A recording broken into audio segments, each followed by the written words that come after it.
Digging deeper into the impacts that these rising tensions are having right now in the Middle East. Joining me this morning is Arie Dubnov, Associate Professor of History and International Affairs at the George Washington University. Thank you so much for being with us this morning.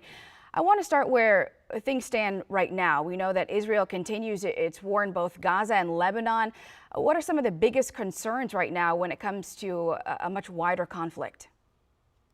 Yes, good morning. Definitely, the state of the affairs on the ground is looks as two fronts, though to be more accurate, the most of the military effort is now concentrated on the northern border in Lebanon, a site, an area that is very familiar to many Israelis, given the fact that this is exactly the areas that where Israel had several wars in the past, including the 1982 Lebanon war and 18 years of security zone buffer.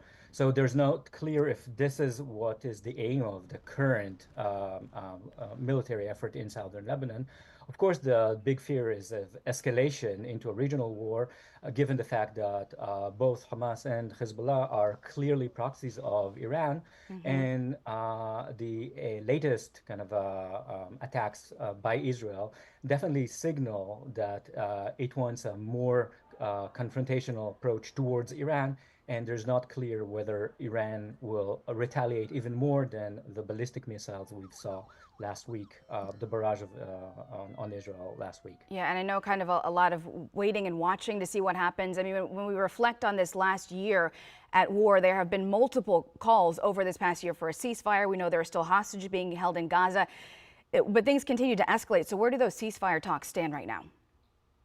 Well, it's very difficult to say it, but as at present, the Israeli government is not really aiming for any type of de-escalation. This feeling is actually quite the opposite, also among larger vast of the Israeli public, and especially my heart goes to the families of the hostages. They are asking, practically begging, for a more diplomatic approach to accept some sort of a ceasefire, and the current Israeli government is doing almost everything possible to make this a kind of diplomatic avenue impractical. And the timing of some assaults is not coincidental, and really we are in a situation in which, the famous saying is that war should be a continuation of diplomacy by other means. The Israel government at this moment is only showing that war is a continuation of war by other means.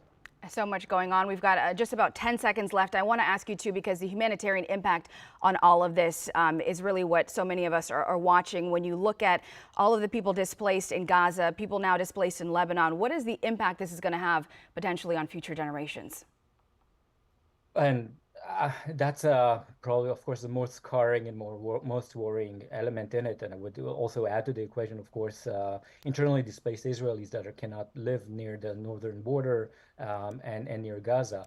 I don't want to even think what in 10, 20 years from now, children that are young children now, when they'll grow up, what is the type of scar and trauma they will carry with them, and whether this is not fueling the future conflicts in the region.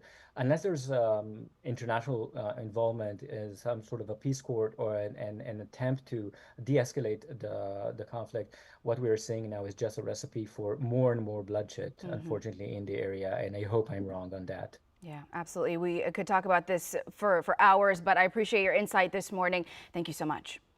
Thank you.